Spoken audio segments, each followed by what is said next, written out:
मैंने electricity file दे दी थी वैसे तो। अरे मैडम साइन करके जाइए मैडम। अरे मैंने सुबह साइन कर दिए थे, मैं तो बस 10 मिनट के लिए बाहर जा रही हूँ, अभी आ जाऊंगी। मैडम 5 मिनट के लिए जाइए या 10 मिनट के लिए जाइए, लेकिन साइन करके जाइए मैडम।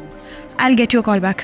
तुम्हें समझ नहीं आता, तुम पागल हो गए हो। जब मैं कह रही हूँ कि मैंने साइन कर दिया था और मैं सिर्फ 5 मिनट के लिए तो बाहर जा रही हूँ। मैडम मुझे ऊपर से ऑर्डर आया है, बॉस ने स्पेशली बोला है कि कोई भी बाहर जाएगा 5 मिनट के लिए जाए या 10 मिनट के लिए जाए, साइन तो करने पड़ेंगे मैडम, क्योंकि मैडम लोग 5 मिनट की बोलकर जाते हैं और घंटों में आते हैं। देखो बॉस का ऑर्डर आया होगा, मैं बॉस से अपने आप बात कर लूंगी, तुम मुझे परेशान मत करो। क्या हो रहा है सब? सर देखिए ना, ये मुझे परेशान कर रहा है। गोपाल, क्यों परेशान कर रहे हो मैडम को? सर आप ही ने तो बोला था साइन करने के लिए, मैं तो बस वो साइन ही करा रहा था सर। हर्षिता, मैंने ही उसको बोला था कि अगर कोई भी एम्प्लॉय ऑफिस से बाहर जाएगा तो वो साइन करके ही जाएगा, क्योंकि एम्प्लॉयज़ 5 मिनट का बोल के जाते हैं और 1-1 घंटे तक नहीं आते हैं। ऑफिस को बहुत नुकसान होता है इससे। और इसमें प्रॉब्लम ही क्या है? अगर तुम ऑफिस से बाहर जा रही हो तो साइन करके जाओ ना।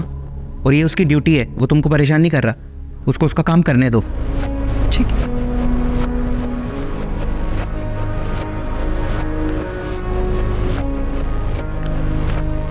आप खुश?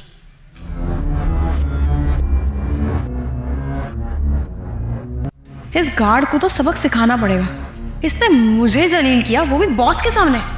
इसको तो नहीं छोड़ूंगी मैं। मैडम आपने मुझे बुलाया है? नहीं मैंने नहीं बुलाया, शायद सर ने बुलाया होगा। तुम उनके कैबिन में चले जाओ।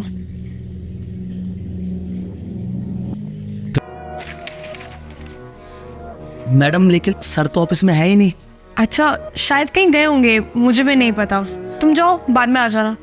ठीक है मैडम।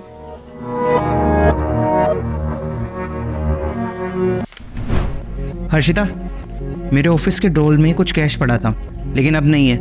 कोई आया था क्या ऑफिस में मेरे पीछे से? सर ऑफिस में तो कोई भी नहीं आया। हाँ सर, थोड़ी देर पहले ना गोपाल आया था, वो कह रहा था कि आपने उसे बुलाया है, और उसके थोड़ी देर बाद वो चला भी गया।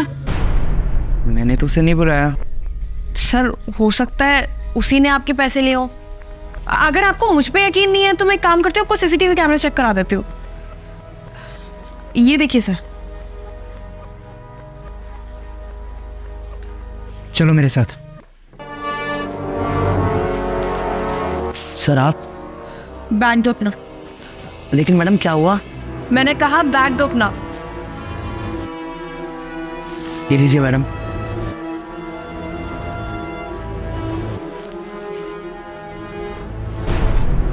सर मैंने कहा था ना आपको।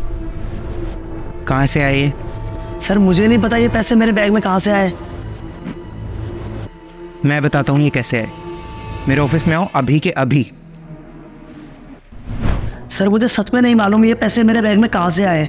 ये पैसे तुम्हारे बैग में कैसे आए ये तो मुझे नहीं पता, लेकिन ये पैसे मेरे कैबिन में से चुराए किसने ये मुझे ज़रूर पता चल चुका है। और पैसे चुराने वाले का इस ऑफिस में कोई काम नहीं है, उसको मैं आज ही नौकरी से निकाल दूँगा। इसलिए Harshita, you are fired. Sir मैंने क्या किया है? आप मुझे क्यों इस जॉब से निकाल रहे हैं? चोरी तो इसने की है ना। तुमने मुझे बाहर के सीसीटीवी की वो फुटेज तो दिखा दी जिसमें गोपाल मेरे कैबिन के अंदर आ रहा है, लेकिन शायद तुमको ये बात नहीं पता थी कि मेरे कैबिन के अंदर भी एक हिडन सीसीटीवी कैमरा है जिसमें वो सब कुछ रिकॉर्ड हो गया था जब तुम ये पैसे मेरे कैबिन में से लेके जा रही थी।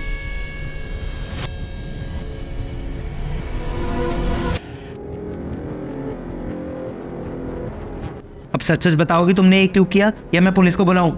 सर पुलिस को बुलाने की कोई ज़रूरत नहीं है, मैं आपको सब कुछ बता देती हूँ। सर मेरी कोई इंटेंशन नहीं थी ये पैसे चुराने की, ये सब तो मैंने इसको सबक सिखाने के लिए किया, क्योंकि इसने आपके सामने मेरी बेइज्जती की थी और वो मैं बर्दाश्त नहीं कर सकती। शट अप हर्षिता, अगर कोई ईमानदारी से अपना काम करना चाहे ना तो तुम जैसे लोग उनको वो भी नहीं करने देते। मैंने गोपाल को बोला था कि सबके साइन करवाए, उसमें उसकी क्या गलती थी? वो तो अपना काम कर रहा था ना, जैसे तुम लोग अपना काम करते हो वैसे वो उसका काम था, और तुम समझ रही थी कि वो तुम्हारी बेइज्जती कर रहा है। अपनी इस सोच को बदलो। आई एम सॉरी, इस तरह के एम्प्लॉयज मेरे ऑफिस में काम नहीं कर सकते। You can go now. Sorry sir, मुझसे गलती हो। मैंने कहा ना, you are fired, you can go now.